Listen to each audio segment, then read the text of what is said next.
Saudi আরব থেকে বের হয়েছে আরবি ভাষায়, ইরাকে গিয়ে আরবি ভাষাতে আরো নতুন ধর্ম বানানো হয়েছে, সেইগুলো ইরানে গিয়ে ফার্সি ভাষায় হয়েছে। সেই ফার্সি ভাষায় পরিবর্তন হয়ে 750 বছর ভারতে থেকেছে। যারা ভারতে মানুষকে শাসন করেছে মোগলেরা, তারা সবাই ছিলেন ইরানের মানুষ, তরিকাপন্থী।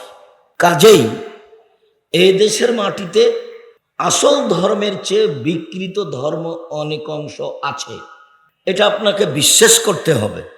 আমি তার নমুনা দিনাজপুরের মাটিতে শতদিন হাজারো দিন দেখিয়েছি, 90 সাল থেকে না আজ অবধি।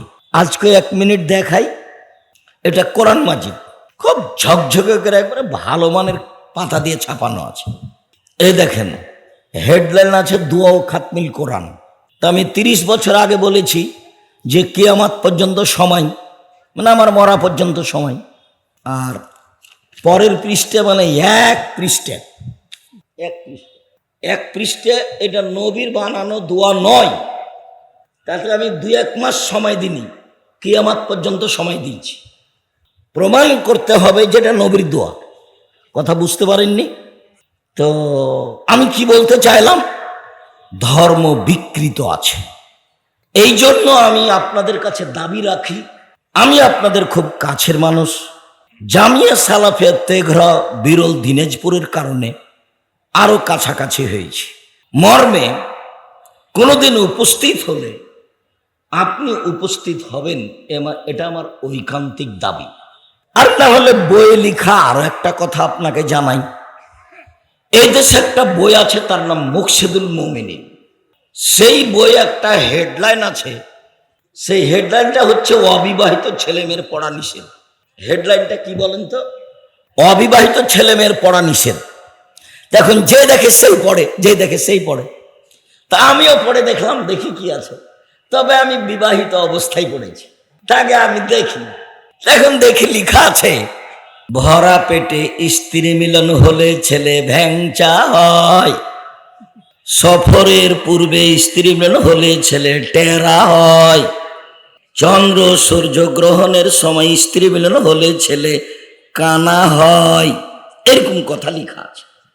সবগুলোই কথা একবারে সরাসরি কোরআন মাজিদের বিরোধী।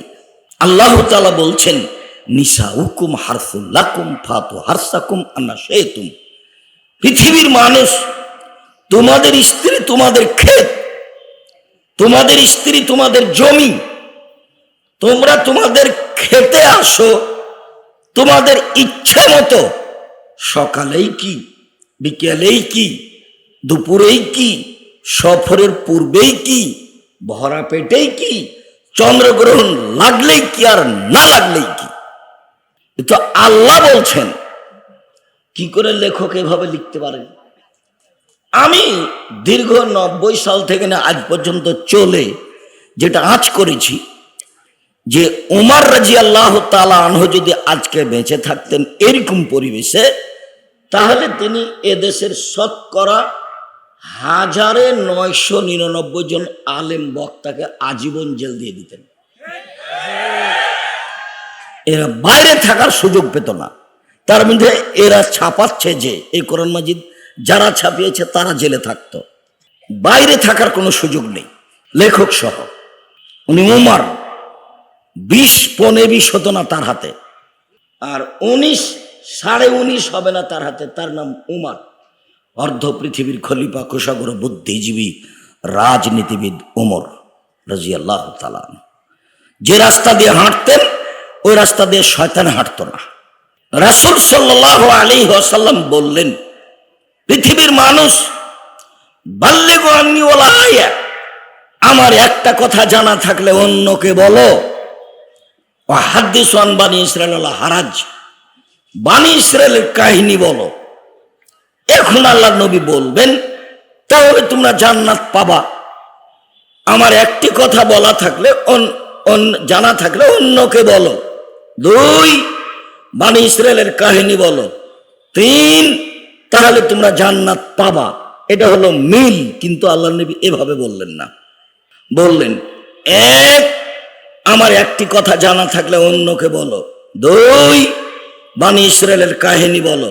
3, কেউ যদি কোনো কথা আমার নামে বলে, কেউ যদি কোনো কথা আমার নামে বলে, সেই কথা যদি আমার না হয়, তাহলে তার থাকার জায়গা জাহান্নাম।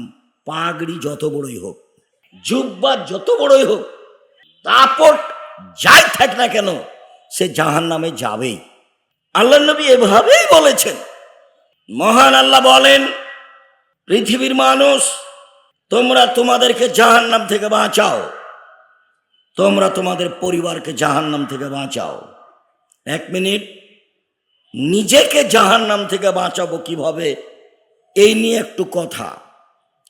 উকবা ইবনে আমির রাদিয়াল্লাহু তাআলা আনহু বলেন, আমি একদা আল্লাহর নবীকে জিজ্ঞাসা করলাম, আল্লাহর নবী, মান নাজাত, বাঁচার পথ কি, জাহান্নাম থেকে বাঁচবো কিভাবে?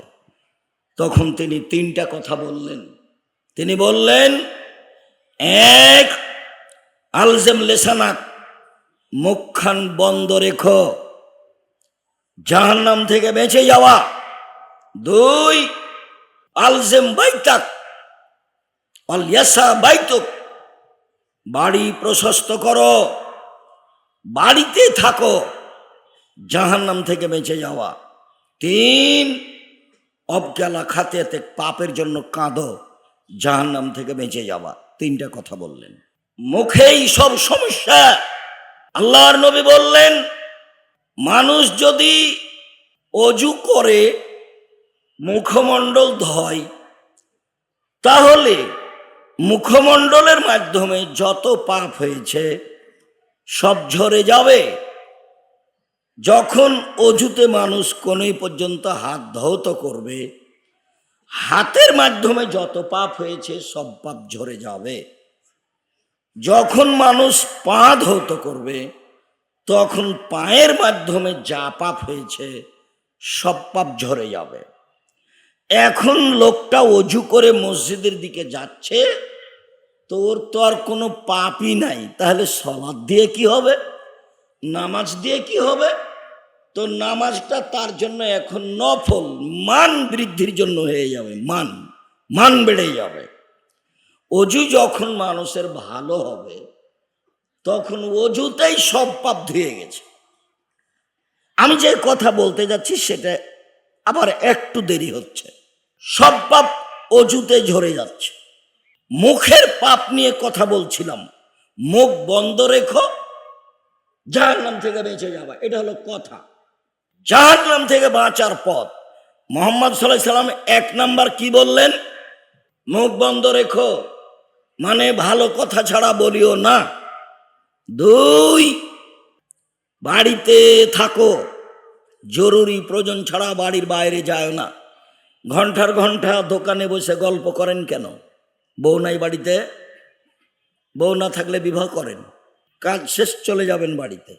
একরাহুল কালামাবাদ আলী সাহেব, একরাহুল নওমা কাবাল আলী সাহেব, মুহাম্মদ সাল্লাল্লাহু আলাইহি সাল্লাম জোরালো ঘোষণা দিয়েছেন, পৃথিবীর মানুষ শুনে রেখো, এশার সালাতের পরে কথা বলা ঘৃণিত কাজ। এশার সালাতের পূর্বে ঘুমিয়ে যাওয়া ঘৃণিত কাজ। আমি মুহাম্মদ সাল্লাল্লাহু আলাইহি সাল্লাম এশার সালাতের পরে গল্প করাকে ঘৃণা করি। এশার সালাতের পূর্বে ঘুমিয়ে যাওয়াকে ঘৃণা করি। এশার সালাতের পরে কথা বলাকে ঘৃণা করি।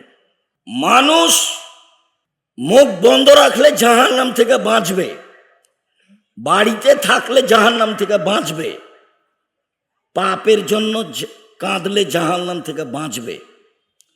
তো আল্লাহর নবী বললেন, অজুতে মুখ ধুইলে মুখের পাপ শেষ, অজুতে হাত ধুইলে হাতের পাপ শেষ, অজুতে পা ধুইলে পায়ের পাপ শেষ। তো পাপই তো নাই, তো এখন ওই লোকটার নামাজ কি হবে? বলে ওর সালাত দিয়ে এখন তার মানটা বেড়ে যাবে, এখন দামি জান্নাত পাবে। তো অজু খুব ভালো জিনিস।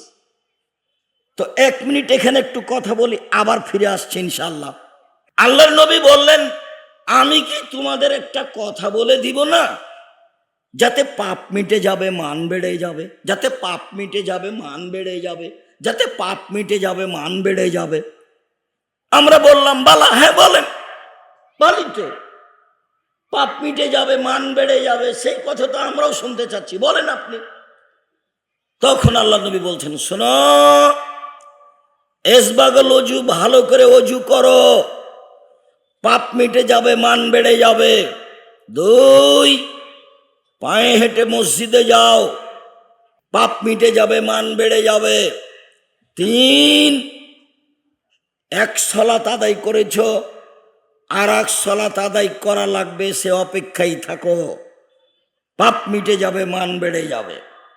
একদা আল্লাহর নবী, আল্লাহ তাআলা আমাদের নবীকে বলছেন মোহাম্মদ, আল্লাহ আমাদের নবীকে ডাকতেন মোহাম্মদ বলে, জিবরাইল আমাদের নবীকে ডাকতেন মোহাম্মদ বলে, আর সাহাবীগণ আমাদের নবীকে ডাকতেন আল্লাহর নবী। আল্লাহর নবী যাবেন, আল্লাহর নবী খাবেন, আল্লাহর নবী এখন কি আপনি এখানে বসবেন? তো সব এখন উল্টে গেছে, ভারত বাংলাদেশ পাকিস্তানে উল্টে গেছে।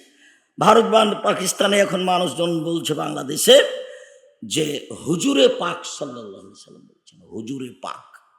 সাহাবী বললেন একটা, আর বাংলাদেশের সব জনগণ হুজুর মাওলানা সাহেব কি বলছেন আরেকটা, হুজুরে পাক সাল্লাল্লাহু আলাইহি সাল্লাম বলছেন। আর কত কি, একটাও চলবে না। আল্লাহ বলছেন মোহাম্মদ জি, ওপরে হইচই হচ্ছে কি নিয়ে বলতে পারেন? হ্যাঁ বলতে পারি। কি নিয়ে? ফিলকা ফারাত, আদমের ছেলে মেয়ের পাপ মিটে যাবে কি নিয়ে, সেই নিয়ে আলোচনা হচ্ছে। কি সেগুলো?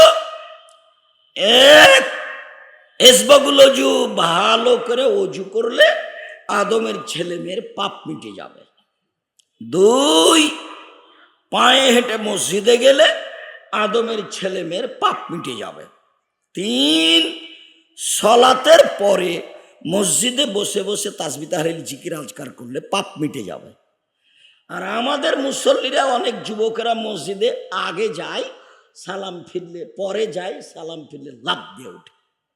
তাসবিহ তাহলিল জিকির আজকারের প্রয়োজন নেই, এতে পাপ মিটে যাবে, মান বেড়ে যাবে।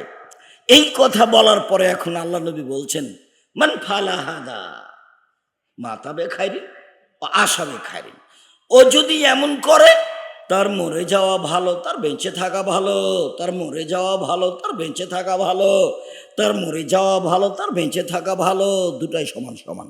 পরের বাক্যে বলছেন ওয়াকামিন খাতিয়াতিহি কায়াউমিন ওয়ালাদাত উম্মুহু, এতে লোকটা হয়ে যায় সেই দিনের মতো যেদিন তার মা তাকে জন্ম দিয়েছে। এতে লোকটা হয়ে যায় সেই দিনের মতো যেদিন তার মা তাকে জন্ম দিয়েছে। এতে লোকটা হয়ে যায় সেই দিনের মতো যেদিন তার মা তাকে জন্ম দিয়েছে। মানে কি? নিষ্পাপ হয়ে যায়। কি করলে? মনে থাকবে না মনে হয়। 1, সুন্দর করে ওযু করলে। 2, পায়ে হেঁটে মসজিদে গেলে। 3, সলাতের পরে বসে বসে তাসবিহ তাহলিল জিকির আজকার করলে। মনে থাকবে না মনে হয়। আরো একটা কথা ঢুকছে, সেটা হলো এই কথার মধ্যে কথা বেড়ে যাচ্ছে। আল্লাহ নবী আরো 2টা জায়গাতে বলেছেন নিষ্পাপ হয়ে যায়। তার একটা বলেছেন কেউ যদি হজ করে, হজটা যদি কবুল হয় তাহলে ও নিষ্পাপ হয়ে যায় সেই দিনের মতো যেদিন তার মা তাকে জন্ম দিয়েছে। আর আরেকটা, কেউ যদি অসুস্থ হয়, বিছানায় পড়ে থাকে, তারপরেও যদি বলে আলহামদুলিল্লাহ, তাহলে হয়ে যায় সেই দিনের মতো যেদিন তার মা তাকে জন্ম দিয়েছে, নিষ্পাপ হয়ে যায়। মনে থাকবে না মনে হয়, আর না হলে কথা শেষ করি, এটি মনে থাক। এবার ফিরে যাই, মনে থাকবে? 3 শ্রেণীর মানুষ নিষ্পাপ হয়ে যায়। তার 1 শ্রেণীর মানুষের জন্য 3টা কাজ। এখন যেটা বলছি বলেন তো 3টা কাজ কি কি? ভালো করে অজু, পায়ে হেঁটে, আর একটা হজ কবুল হলেই, আর একটা অসুস্থ হয়েও বলছে আলহামদুলিল্লাহ। এখন তো মানুষের অসুস্থ হলে দেরি করে না, খালি বলছে সিঙ্গাপুর, খালি বলছে ভারত, চেন্নাই, কোথায় যাবে অসুস্থ? অসুস্থ থামেন, 2-1 দিন পাপটা ঝরতে দেন। আল্লাহ নবী বলছেন যে যার অসুখ হয়, জ্বর হয়, তো তার পাপটা ঝরে যায়, একবারে মুছে যায় ওইভাবে। কামারের হাপরে লোহা দিলে ওই লোহাতে যত ময়লা আছে হাপরে দিয়ে যখন এটা লাল হয়ে যাবে তখন সব ময়লাগুলো কি হয়ে যায়, ঝরে যায়। আল্লাহ নবী বলছেন, বুখারী মুসলিমের হাদিস, এটা আমি বলিনি। ওই হাপরের লোহাতে যে ময়লা যেভাবে ঝরে যায়, স্বর্ণ চাঁদিতে যেভাবে ঝরে যায়, মানুষের অসুখ হলে মানুষের পাপ সেভাবে ঝরে যায়। এ কথা তো আর আমি বলিনি, এটা মুহাম্মদ সাল্লাল্লাহু আলাইহি ওয়াসাল্লাম বলেছেন। এবার ফিরে যাই, মুখ ধুলে মুখের পাপ নেই। তো মুখের পাপ, ওই যে ছেলেটার হাতে বড় মোবাইল আছে, শুধু খালি প্রেমের গল্প করে, কত যে জেনার গল্প করে, আল্লাহ মুখখান খালি জেনা নিয়ে ব্যস্ত। আর কত বেটি ছেলের যাদের সাথে সম্পর্ক আছে, আর ওই নোংরা বেটি ছেলেটা দুনিয়ার শয়তান, ওর যে কত ছেলের সাথে সম্পর্ক আছে আল্লাহই ভালো। দুইজনই একবারে জেনার মাঠে হন্যা হয়ে লেগে আছে, একজনের সাথে কথা শেষ করে আর একজনের সাথে কথা শুরু করে মোবাইলে চলছে, আর ল্যাংটা মেয়েকে দেখছে, এর উলঙ্গ পুরুষ দেখছে, ওই ল্যাংটা মেয়ে দেখছে। জাহান্নাম কত নিকটে, জাহান্নাম কত নিকটে। আল্লাহর নবী বলছেন, পৃথিবীর মানুষ শুনে রেখো, আমি দুঃখিত, আমি আফসোস করে বলে যাচ্ছি, আমার উম্মাদ গোপন পাপে লিপ্ত হবে, এটা আমার ভয়। আমার উম্মাদ গোপন পাপে লিপ্ত হবে, এটাই আমার ভয়। বাপ এক ঘরে গোপন পাপ করে, বেটি আর এক ঘরে গোপন পাপ করে। অজু করলে মুখের পাপ ঝরে যাবে। মুখ সমান তিনটে, চোখ, চোখে যা দেখেছেন, চোখে তো দিন রাত উলঙ্গ মেয়ে দেখছেন, দিন রাত জেনা দেখছেন, মাথায় টুপি আছে, দোকানে বসে আছেন, আর দোকানে তো ল্যাংটা মেয়ে নাচছে। সেটা আপনার জন্য কেমনে মানায়? আপনার চরিত্রটা কিভাবে মেনে নিল? চোখ দিয়ে যা হয়েছে মুখের সাথে, দুই কান হলো মুখের সাথে, কানে ইয়ারফোন লাগা আছে, ইন্ডিয়ার গান চলছে, তাহলে কানে পাপ হয়, মুখে পাপ হয়, চোখে পাপ হয়। আল্লাহ নবী বলছেন, আইনানে তাজনানে জেনা হুমান নাজরো, দুই চোখের জেনা হলো চোখ দিয়ে দেখা, ওজনানে জেনা হল ইস্তেমাও, দুই কানের জেনা হচ্ছে